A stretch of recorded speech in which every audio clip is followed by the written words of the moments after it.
Hello and welcome to learning centre. दोस्तों, आप सबका मेरे यूट्यूब चैनल लर्निंग सेंटर में बहुत बहुत स्वागत है। मैं यहाँ पे एक पॉलिटी की सीरीज़ चला रहा हूँ जिसमें पॉलिटी के जो भी इम्पोर्टेंट टॉपिक्स हैं उनको ज़्यादा फोकस करते हुए या जिन से रिलेटेड क्वेश्चन ज़्यादा आते हैं उनको डिटेल में पढ़ते हुए बाकी टॉपिक्स के ऊपर एक ओवरव्यू लेते हुए हम इसको कंप्लीट कर रहे हैं, पॉलिटी को कंप्लीट कर रहे हैं। इससे पहले मैं 4 वीडियो ऑलरेडी बना चुका हूं, आपने यदि नहीं देखे हैं तो वो देख लीजिएगा। आइए, मेरा 5वां वीडियो है। इसमें मैं आर्टिकल 19 को पूरा डिटेल में पढ़ेंगे क्योंकि आर्टिकल 19 के ऊपर कई बार क्वेश्चन बन जाते हैं। ठीक है, आर्टिकल 19, आर्टिकल 32 मतलब अनुच्छेद 19 और अनुच्छेद 32, ये दोनों बहुत ज़्यादा इम्पोर्टेंट हैं। तो मैं आज 19 के बारे में डिटेल में बात करूँगा। अगला वीडियो आर्टिकल 32 के बारे में होगा और फिर हम ऐसे ऐसे करके पॉलिटी को एक तरह से कंप्लीट कर लेंगे। चलिए शुरू करते हैं, ज़्यादा समय वेस्ट नहीं करते हैं, स्टार्ट करते हैं।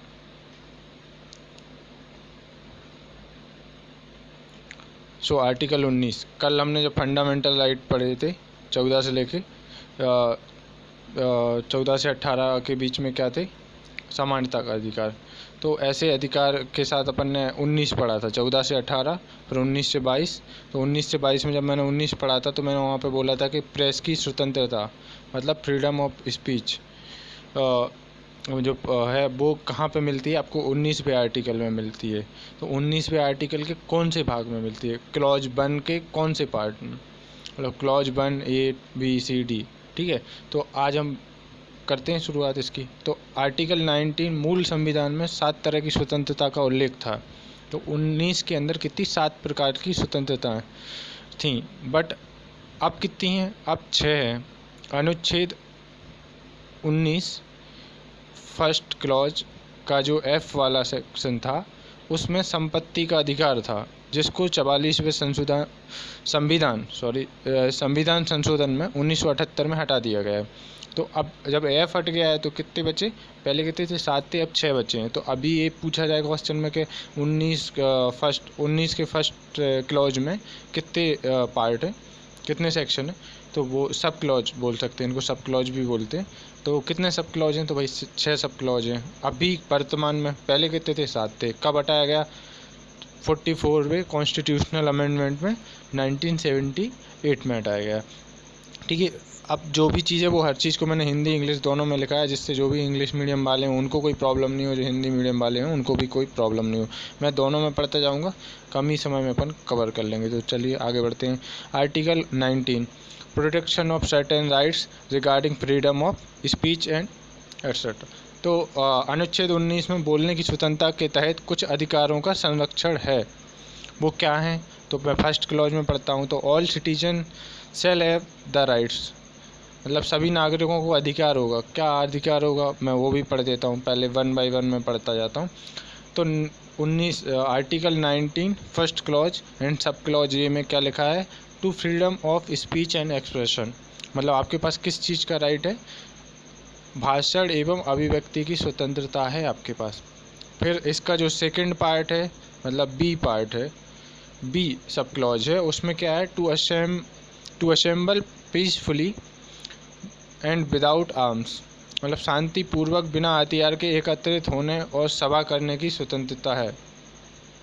इसका जो सी क्लॉज है, फर्स्ट क्लॉज का सी सब क्लॉज है, उसमें to form the association of और यूनियन, मतलब संघ या यूनियन बनाने की स्वतंत्रता भी आपके पास है। तो ये कौन से में, आर्टिकल 19 के फर्स्ट क्लॉज के सी सब क्लॉज में है। मतलब आप ऐसे समझ सकते हैं अनुच्छेद 19 के जो पहला क्लॉज है उसके सी वाले पार्ट में है। तो आपको ये ABCD अच्छे से याद रखना है, क्योंकि इसके ऊपर बहुत कई बार क्वेश्चन आ जाता है कि जो सी में क्या है, ये के ऊपर तो मोस्टली आते ही है कि जो freedom of speech and expression, भाषण एवं अभिव्यक्ति, क्योंकि जो भी हमारा जो चौथा स्तंभ है मतलब कॉन्स्टिट्यूशन का, जिसे हम मीडिया बोलते हैं, प्रेस बोलते हैं, पत्रकारिता, वो इसके ही अंडर आता है। 19 के फर्स्ट क्लॉज के ए के अंदर आता है। चलिए तो हम डी पे चलते हैं। तो 19 फर्स्ट का डी जो है, to move freely throughout the territory of India, मतलब आप देश के किसी भी कोने में घूम फिर सकते हैं। मतलब आप कहीं भी आवागमन कर सकते हैं। तो इसकी स्वतंत्रता आपको कहाँ से मिलती है? इसकी स्वतंत्रता आपको मिलती है आर्टिकल 19 के फर्स्ट क्लॉज के डी सब क्लॉज में, ठीक है। अब ई पे चलते हैं। तो ई क्या बोल रहा है? टू रिसाइड और settle in any part of the territory of India, मतलब देश के किसी भी क्षेत्र में निवास करने और बसने की स्वतंत्रता है। बट ये अब सही हो गया। कुछ दिन पहले इसमें एक एक्सेप्शन लिखा आता था साइड में कि अपवाद क्या है? जम्मू कश्मीर, क्योंकि हम जम्मू कश्मीर में पहले ज़मीन खरीद के रह नहीं सकते थे, पर अब कुछ चीज़ों में छूट हो गई। अब क्योंकि धारा है वो हट गई है वहाँ से, तो अब ये एक तरह से पूरे इंडिया पे ही वैलिड हो गया है। अब मैंने कहा था कि एफ़ वाला, ई के बाद एफ़ वाला सेक्शन को कब हटा दिया गया, तो मैं उसको नीचे पढ़ेंगे। अपन पढ़ते हैं अभी जी को। तो 19 article 19 first clause G sub clause to practice any profession or to carry on any occupation trade or I think नीचे ट्रेड और बिजनेस, ठीक है। मतलब कोई भी व्यापार एवं जीविका चलाने की स्वतंत्रता, ये कहाँ से मिलती है आपको? कोई भी बिजनेस करने की या अपना जीवन यापन करने की स्वतंत्रता आपको मिलती है अनुच्छेद या आर्टिकल 19 से मिलती है, ठीक है। अब अपन एफ़ के बारे में बात कर ले। मैं पढ़ देता हूँ जल्दी जल्दी में, फिर बाद में आपको मैं एक बार दिखा दूंगा, तो आप स्क्रीनशॉट ले लेना अभी के तौर पे। बाद में तो क्या है कि मैं इसकी आपको एक PDF दे दूंगा। एक सेकंड जी। अब एफ़, ठीक है। तो आर्टिकल 19 फर्स्ट क्लॉज का जो एफ़ वाला पार्ट है, have been omitted by 44th constitutional amendment. वो क्या था? Right to property. तो जो एफ में क्या था? Right to property. आपके पास जो संपत्ति का अधिकार था was removed from the fundamental right, now right to property is the legal right. तो अभी क्या है, जो संपत्ति का अधिकार है उसको मूलभूत अधिकार या मौलिक अधिकारों से हटाकर अब उसको कानूनी अधिकार में जोड़ दिया गया है। कब जोड़ा गया है? 44th कॉन्स्टिट्यूशनल अमेंडमेंट इन 1978, मतलब 44वें संविधान संशोधन 1978 में इसको हटा दिया गया है, ठीक है। अब अभी तक तो हमने किसकी बात कर ली है कि हमारे पास कौन कौन से अधिकार हैं, बोलने की स्वतंत्रता को लेके क्या क्या अधिकार हैं, पर लिमिट भी तो होनी चाहिए। आप ऐसा थोड़ी किसी को भी गाली देने लग जाओ, भाई मैं तो बोलने की स्वतंत्रता नहीं, ऐसा नहीं आप कर सकते। आपके पास कुछ प्रतिबंध है, कुछ रिस्ट्रिक्शंस हैं। वो क्या है उसको हम देखते हैं नेक्स्ट स्लाइड के ऊपर। तो हाँ, आप रिस्ट्रिक्शन को याद नहीं रख सकते, मतलब रिस्ट्रिक्शन आप एक मोटे तौर पे पढ़ सकते हैं, ओवरव्यू के तौर पे पढ़ सकते हैं। बट हाँ, जो अपन ने शुरू में 6 चीज़ें पढ़ी हैं, कौन सी चीज़ रिमूव हुई है, वो सब आपको याद रखना है। तो रिस्ट्रिक्शंस क्या क्या हैं वो मैं एक बार, एक सेकंड जी, ठीक है, अभी आपको क्लियर दिखेगा। Sorry, restriction under article 19 clause 2 of the Constitution of India, the state may make a law impose reasonable restrictions on the exercise of the right to freedom of speech and expression in the interest of the public on the following grounds। so कौन कौन से क्षेत्रों में एक उचित प्रतिबंध, जैसे reasonable है ना, तो रीजनेबल प्रतिबंध इम्पोज मतलब आपके ऊपर लगा सकती है एक सरकार। वो क्या लगा सकती है, मैं इसको इधर हिंदी में भी पढ़ सकता हूँ। तो प्रतिबंध भारत के संविधान के अनुच्छेद 19(2) की क्लॉज 2 के तहत राज्य निम्नलिखित आधारों पर जनता के हित में बोलने एवं अभिव्यक्ति की स्वतंत्रता के उचित अधिकार के प्रयोग पर उचित प्रतिबंध लगाने का कानून बना सकता है। क्या नहीं बोलना है या इन टॉपिक्स के ऊपर आप बोलोगे तो आपको यहाँ पे रोक दिया जाएगा सरकार की तरफ से। इन चीज़ों पे आप नहीं बोल सकते हैं। तो वो कौन कौन सी चीज़ें हैं उनके ऊपर हम अच्छे से ध्यान देके 1 by 1 पढ़ते हैं। तो चलिए मैं ऊपर कर लेता हूँ। तो पहला पॉइंट इसमें क्या है? Security of state. Security of state मतलब राज्य की सुरक्षा। तो आप राज्य की सुरक्षा के ऊपर नहीं बोल सकते। ऐसा नहीं है कि आप देश के बारे में कुछ ऐसी बातें बोलो जिससे दंगा भड़क जाए, या फिर आप ऐसा किसी से कुछ ऐसी चीज़ें लिखो जो देश की सुरक्षा को हित में ना हो। तो आप ऐसी चीज़ें नहीं बोल सकते। इन चीज़ों का आपको बहुत ध्यान रखना पड़ेगा। दूसरा पॉइंट है friendly relation with foreign states. विदेशी राज्यों के साथ आपके मैत्रीपूर्ण संबंध, मतलब ऐसा थोड़ी है कि मैं यहाँ बैठे बैठे बांग्लादेश वालों से अच्छे फिर संबंध रख लूँगा, मैं यहाँ की गुप्त सूचनाएँ दूँगा। अगर किसी भी देश को, मैं तो एज ए एग्जाम्पल लिया बांग्लादेश को, तो आप किसी भी, तो ये इस चीज़ों पे आपके ऊपर भी कार्रवाई हो सकती है, इसके ऊपर भी आपको रोक या रिस्ट्रिक्शंस लगा सकती है। कौन लगा सकता है? आपकी सरकार लगा सकती है, जो भी स्टेट है। स्टेट मतलब अभी इंडिया की बात हो रही है, ठीक है। पब्लिक ऑर्डर मतलब सार्वजनिक व्यवस्था, पब्लिक ऑर्डर को मेंटेन करके रखना है। समाज में जो पब्लिक ऑर्डर मेंटेन है, लॉ एंड ऑर्डर मेंटेन है, आप ऐसा कुछ नहीं करेंगे कि जिससे पब्लिक भड़क जाए, पब्लिक के बीच में झड़प हो जाए, लड़ भिड़ जाए। तो ये ऐसी चीज़ों के ऊपर भी आपके ऊपर प्रतिबंध है कि आपको क्या बोलना है, कितना बोलना है। हाँ, अभी कुछ आपको लग रहा होगा कि आजकल सोशल मीडिया पे कोई भी कुछ बक देता है, बट हाँ, कुछ चीज़ें तो सही हो रही हैं, बट ये है कि हर इंसान को आप सीरियसली नहीं ले सकते ना। आपको पता है कि कौन क्या है और जो बोल रहा है वो क्या है, वो खुद क्या है, ठीक है, उसका खुद का स्टैंड क्या है, वो सब चीज़ें आपको, आप ये सब चीज़ें आपको अपने एथिक्स एंड वैल्यू अब जब मोरल ये सब चीज़ें पढ़ेंगे तो उस टाइम पे आपको समझ में आएंगे कि आपको खुद डिसीजन लेना पड़ता है कि आपके लिए क्या सही है और क्या गलत है, ठीक है। अगला पॉइंट है डिसेंसी और मोरालिटी, मतलब शालीनता एवं नैतिकता। या तो आप शालीनता की बात करें, नैतिकता, इन चीज़ों को लेकर भी आपको कुछ प्रतिबंध लगाए जा सकते हैं।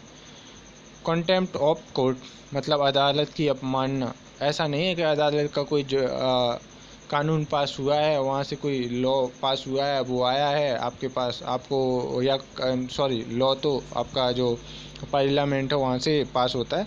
जैसे मान लो कोई जुडिक्शन आया है आपके पास, किसी भी न्याय के ऊपर, किसी भी केस के ऊपर सुनवाई हुई है और आप उसको नहीं माने, तो ऐसे कैसे नहीं मानेंगे? वो क्या है? अदालत की अवमानना है। तो उसके ऊपर भी आपके ऊपर कुछ कानूनी कार्रवाई हो सकती है, उसके ऊपर आपके प्रतिबंध। अगला है डिफेमेशन मतलब मानहानि। ऐसा नहीं है कि कोई मुझे कुछ भी बोल जाए। आपको जैसे पता होगा कि अरविंद केजरीवाल जी ने कुछ बोल दिया था, मतलब किसके ऊपर बोला था, जो अभी वो हैं अरुण जेटली जी हैं, हमारे जो पूर्व वित्त मंत्री थे, वो अभी इस दुनिया में नहीं अभी तो फ़िलहाल, बट हाँ, उनके ऊपर कुछ बोल दिया था। तो वो एक बड़े लॉयर थे, उन्होंने केस कर दिया था मानहानि का इनके ऊपर। हाँ, तो आप कर सकते हो। आपको लगता है कि सामने वाला आपके ऊपर फेक चार्जेस लगा रहा है या झूठी अफवाह बोल बोल के पब्लिक में बोल रहा है आपके खिलाफ, तो आप चार्ज लगा सकते हो कि इससे भाई हमारी जो सम्मान है उसमें बहुत क्षति हो गई है। तो एक ये भी पॉइंट है, इसको लेकर भी आपके ऊपर कोई प्रतिबंध हो सकता है। फिर वो कोर्ट जाएगा और कोर्ट आपके ऊपर रिस्ट्रिक्शंस कुछ लगाएगा कि आप ऐसा नहीं बोल सकते, आपको माफ़ी मांगनी पड़ेगी या आपको जुर्माना भरना पड़ेगा। इनको किस चीज़ का लॉस हुआ है, क्योंकि ज़रूरी थोड़ी कि हर चीज़ को, हर इंसान को पैसे का ही लॉस हो। आपकी इज्जत का भी तो सवाल है भाई। इज्जत भी तो बहुत दिनों में कमा पाता है ना, बहुत मेहनत के बाद कमा पाता है ना एक इंसान। ऐसा थोड़ी कि उसकी इज्जत माटी में मिला दो, ठीक है। एंड अगला पॉइंट है इंसाइटमेंट टू एन ऑफेंस, अपराध को बढ़ावा देना। आप किसी अपराध को बढ़ावा नहीं दे सकते हो, ठीक है। इन चीज़ों के ऊपर भी, जैसे अभी मैं बात करूं तो यहाँ पे एक केस है जो महाराष्ट्र में पालघर में घटना हुई। 2 संतों को कुछ भीड़ ने, मॉब लिंचिंग हो गई है, मतलब वहाँ एक भीड़ ने आक्रोश में आके मार दिया। तो अब इसी चीज़ का तो पता लगाया जाएगा ना कि उनके बीच में ऐसी कौन सी अफवाह फैली हुई थी, वो अफवाह कैसे फैली हुई थी, किसने फैलाई, क्योंकि आखिरकार जिम्मेदार तो वही है ना जिसने वो अफवाह फैलाई। ना वो अफवाह फैलाता, ना वो लोग भड़कते, ना उनको एक गलतफहमी होती हो, ना किसी एक आम या एक नॉर्मल इंसान की जान नहीं जाती। वहाँ पे ऑलरेडी 3 लोगों की, 2 साधुओं की और एक उनका एक ड्राइवर, उसको मार दिया गया है, ठीक है। अगला पॉइंट है sovereignty and integrity of India, मतलब भारत की संप्रभुता और अखंडता पे भी आँच नहीं आनी चाहिए। वैसे आप उसको लेके आप वही बोलेंगे जो ज़रूरी है, जो वहाँ से उस पे आँच नहीं है। बाकी ऐसा नहीं कि आप कुछ भी मुंह उठाए और बोल दिए, ठीक है। तो ये सब पॉइंट्स थे। अब मैं एक बार आपको स्टार्टिंग से दिखा देता हूँ आज अपन ने क्या क्या देखा है। आर्टिकल मैंने कम समय में ही इसको कवर करने की कोशिश की है, बट हाँ बहुत इंपॉर्टेंट है। तो आपको ये याद रखना है कि अभी कितने इसके सब क्लॉज हैं। फर्स्ट क्लॉज के 6 सब क्लॉज हैं। कब हटाया गया? 44 कॉन्स्टिट्यूशनल अमेंडमेंट 1978 में हटाया गया। फर्स्ट में क्या है? Freedom of speech and expression, अभिव्यक्ति की स्वतंत्रता है। दूसरे में शांतिपूर्वक बिना हथियार के आप कहीं भी मिल सकते हैं, एकत्रित हो सकते हैं, सभा कर सकते हैं, मीटिंग कर सकते हैं, यूनियन। सी में क्या है? आपको संघ बनाने की, आप, ठीक है, संघ बना सकते हैं। डी में क्या है? आप कहीं भी जा सकते हैं, घूम सकते हैं, और फिर किसी भी देश में किसी भी राज्य में बसने की है, और उसके बाद आपको व्यापार करने की। तो इसको मैं एक तरीके से बताता हूँ, आप कैसे याद रख सकते हो। क्या हुआ कि मेरे पास भाषण, मैंने क्या किया कि एक गांव में एक बहुत सारे ग्रुप को बुलाया, उनको एक अच्छा लंबा चौड़ा भाषण दिया कि चलो हम कहीं घूमने चलते हैं। चलो अच्छा, मैं एक एग्जांपल ले लेता हूँ, आप अपने अपने हिसाब से ले लेना। जैसे मैं एग्जांपल लेता हूँ कि चलो वैष्णो देवी जा रहा है कोई घूमने के लिए। तो भाई अभी मुझे अभिव्यक्ति स्वतंत्रता है, तो मैंने फर्स्ट क्या किया, सबसे पहले मैं बोला, भाषण दिया, उनको बताया, ठीक है। उसके जब मैंने बताया तो क्या था कि वो सब लोग चुप बैठे हुए थे, सुन रहे थे मुझे, ठीक है, मुझे सुन रहे थे। तो ऐसे थोड़ी कि वो चाकू वाकू छुरी लेके आए हुए थे, नहीं भाई, वो बिना हथियार के आए थे, वो सब शांतिपूर्वक बैठे हुए थे। तो एकत्रित होने की भी है, एकत्रित हुए थे, ठीक है। अगला पॉइंट है, जब वो एकत्रित हुए वहाँ पे सबने मेरी बात सुनी, सबको पसंद आई, तो मैंने कहा किया कि भाई एक कमेटी बना लेते हैं, अपन टीम बना लेते हैं, यूनियन बना लेते हैं कि कौन क्या है, कौन लीडर रहेगा, कौन आगे रहेगा, कौन किस चीज़ का ध्यान रखेगा, कोई खाने का ध्यान रखेगा, कहाँ रुकना है, कैसे रुकना है, वो सब चीज़ों का ध्यान रखेगा। तो क्या हुआ, मैंने संघ बना लिया, ठीक है ना, एसोसिएशन बना ली। फिर क्या हुआ, जब वो एसोसिएशन बन गई तो हम चले फिर भ्रमण करने। तो मतलब अगला पॉइंट क्या है, डी में, देश के किसी भी क्षेत्र में आवागमन की स्वतंत्रता, मैं कहीं भी जा सकता हूँ, घूम सकता हूँ, फिर सकता हूँ। तो वही मैं घूमने चले गए हम लोग, हम सब के सब गए कि नहीं। तो डी पॉइंट में हम घूमने गए। और फिर क्या हुआ, किसी भी देश में निवास करने और बसने। फिर क्या हुआ, हम जब कश्मीर पहुँचे तो हमें बहुत अच्छा लगा। जम्मू के बाद हम कश्मीर गए, भाई अमरनाथ बाबा जी के जाओ, वहाँ बर्फ़ की पहाड़ियाँ, वो तो मतलब इंडिया का स्विट्ज़रलैंड जैसे माहौल दिखा।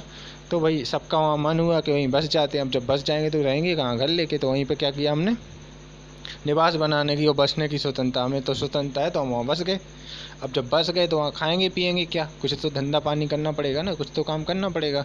तो फिर क्या हुआ कि मैंने वहाँ पे व्यापार करने का सोचा, हम सब ने व्यापार करने का सोचा, काम करने का सोचा। तो हमारे पास कौन सा है, सबसे पहले मैंने भाषण दिया, उसको कुछ लोगों ने एकत्रित होकर शांतिपूर्वक बिना हथियार के सुना। तो ये बी पार्ट हो गया। सी पार्ट में क्या हुआ, फिर जब वो एकत्रित होकर सुना तो मैंने एक संघ बना लिया उन सबका, ठीक है।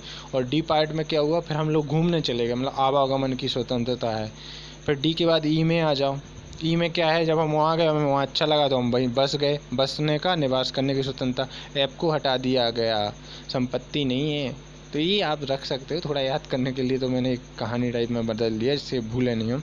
और फिर जब वहाँ गए तो भाई रोज़गार तो करना ही पड़ेगा, कब तक कोई खिलाएगा, कितना ले जाओगे बांध के, वहाँ कुछ तो कुछ करना पड़ेगा। तो ये सब थे 19 फर्स्ट क्लॉज के पार्ट। ऐप को हटा दिया गया, कैसे हटाएगा वो सब बता दिया गया है। अब वो क्या है, संपत्ति का अधिकार कानूनी अधिकार है, मतलब हमें गवर्नमेंट ने लीज पे दे रखी है, जो ज़मीन है हमारे पास वो सब हमें लीज पे दी गई है 99 साल के लिए। अब ये प्रतिबंध है, प्रतिबंध को आप नॉर्मली पढ़ सकते हो, एक बार मैं दिखा देता हूँ, आप स्क्रीनशॉट भी ले सकते हो, ठीक है। चलते, तो ये था आज का लेक्चर, सॉरी वो फम्बलिंग हो गई है।